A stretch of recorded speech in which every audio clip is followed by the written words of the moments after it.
So, David, members of the major religious organisations, how are they conspiring together towards a global agenda, in your opinion? Well, I don't think that 99.9% of people in the religions are conspiring together. But if you go high enough to those that ultimately control those religions, that's when the conspiracy comes in. And very, very few understand those connections, because it's essential to the conspiracy unfolding unchallenged for even those that are making contributions to it every day not to realize that that's what they're doing.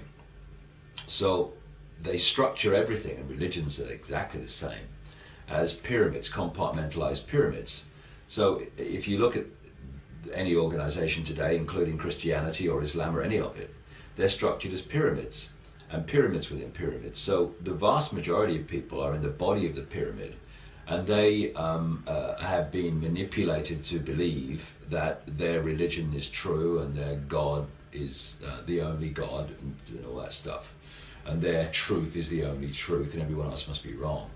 And then you keep going up and up and up and up. And then right at the top of the pyramid, you've got the tiny few people who are actually orchestrating the whole deal. And they understand that the religion, the religious belief in whatever religion it is just a front for something else. And that something else is the something else behind at least all the major religions, a lot of the non-major religions. So Christianity and Islam and Judaism and all that stuff ultimately come from the same source and are controlled by the same source. So if you go back to the ancient world and you pick up the sun god, moon goddess religion, which was predominant around the world, you would have Christians and Muslims and stuff who would reject the goddess, sun god religion. But actually their religions are just another version of it. They're just hidden behind different names and behind different structures, but behind it's the same thing.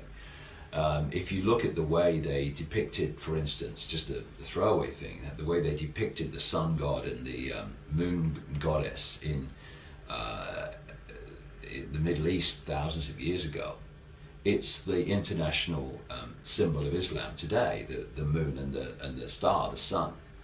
If you look at the background to Christianity, you see that Jesus was just another version of the sun god, like Mithra and Tammuz in Babylon and so many others, Dionysus, Bacchus.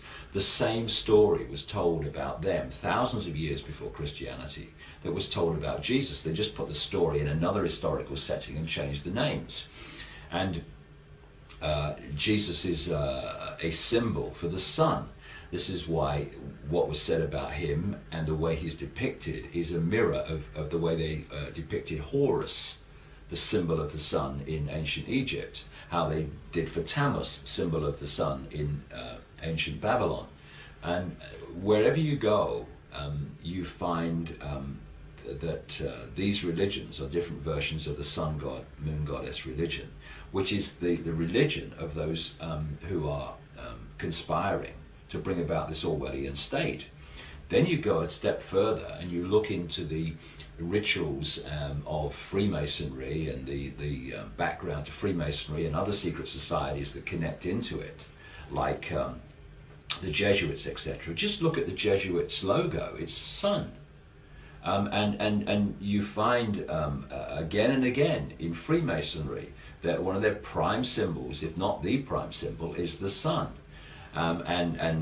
So what you're looking at within the secret societies is another version of the ancient sun god, moon goddess religion, which is their focus of worship, which is the same focus of worship when you look behind the cover story of these major religions. And yet the major religions, certainly Christianity, on the surface condemns Freemasonry and all that stuff. And yet they're all different masks on the same face.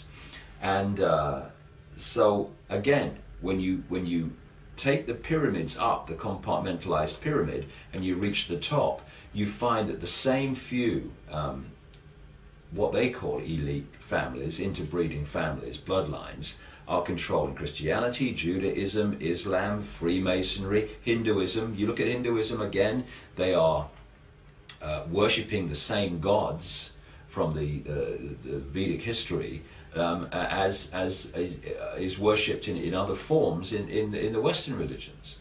And so it's one religion, including the secret societies, but the religions at the base of the pyramid, where people see them in society, are presented in a different way. But it's all the same score, and it's all the same gods that they are. And you go back to the original writings for the Bible. It's not talking about a singular God. That came in the translation. They're talking about gods, and so are the Hindu religions and all the rest of it.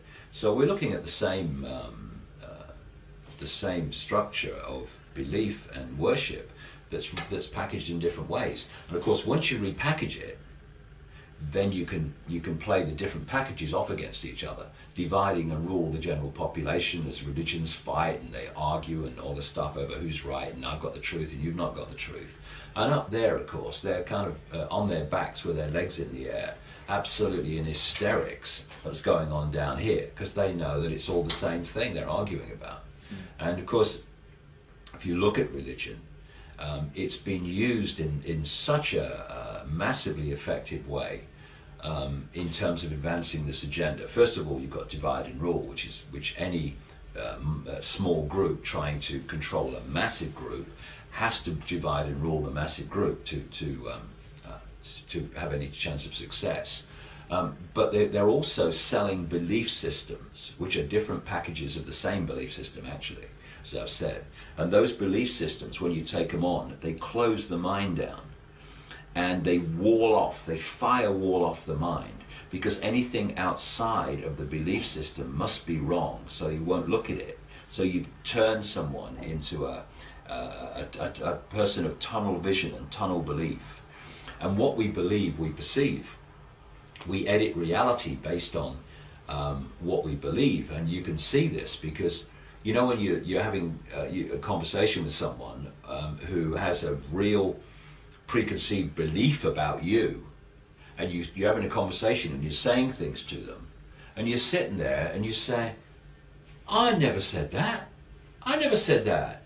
Oh, you did. Because what's happening is you are saying things, and it goes through the belief system of the receiver, the preconceived belief about you system, and it edits what's coming in by the time they consciously hear it.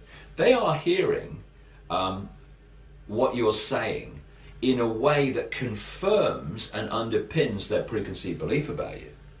And so once you take on a rigid belief, you edit your reality and perception through that belief. So religions are fantastic at that. And of course, the other great contribution that mainstream religion has made to this conspiracy through the centuries is being the focal point for expanding out across the world with the colonial countries and destroying, when they got in there, all the ancient verbal traditions of history, of reality, of everything that is at odds with what the conspiracy wants us to believe, in the name of things like Christianity. So Christianity goes into Africa, it goes into Australia, it goes into North America, and it destroys, or as much as it could, the thousands of years of knowledge and understanding that's been passed through that culture, and imposes upon it the rigid beliefs of Christianity, therefore taking out, because anything that was not about the rigid beliefs of Christianity, it's the devil, I mean, Credo Mutwa, the Zulu shaman in South Africa, a great friend of mine, wonderful, wonderful man, he was beaten silly as a kid for depicting Jesus as a black man in a painting, and he tells the story of how the Jesuits and all these people went into Africa, and it became a crime to talk about, or certainly to believe, the ancient African knowledge that's come through the centuries, through the shamanistic streams. That was the devil and all the rest of it. So that was a massive contribution that religion made in suppressing and destroying the ancient knowledge of reality, of history, and all the rest of it, which we really need to have access to get another fix on how we can look at the world and history in a different way, outside of the official history, which has been written simply to get people to see the world and where we've come from in a way that suits the agenda. So religion's just a fantastic weapon for this conspiracy we're talking about. But if you go high enough to those that ultimately control those religions, that's when the conspiracy comes in. And very, very few understand those connections, because it's essential to the conspiracy unfolding unchallenged for even those that are making contributions to it every day not to realize that that's what they're doing. So they structure everything, and religions are exactly the same, as pyramids, compartmentalized pyramids. So if you look at any organization today, including Christianity or Islam or any other. So David, members of the major religious organisations, how are they conspiring together towards a global agenda, in your opinion? Well, I don't think that 99.9% of people in the religions are conspiring together. They're structured as pyramids, and pyramids within pyramids. So the vast majority of people are in the body of the pyramid, and they have been manipulated to believe that their religion is true and their God is the only God, and all that stuff. And their truth is the only truth, and everyone else must be wrong. And then you keep going up and up and up and up. And then right at the top of the pyramid, you've got the tiny few people who are actually orchestrating the whole deal. And they understand that the religion, the religious belief in whatever religion it is just a front for something else. And that's something else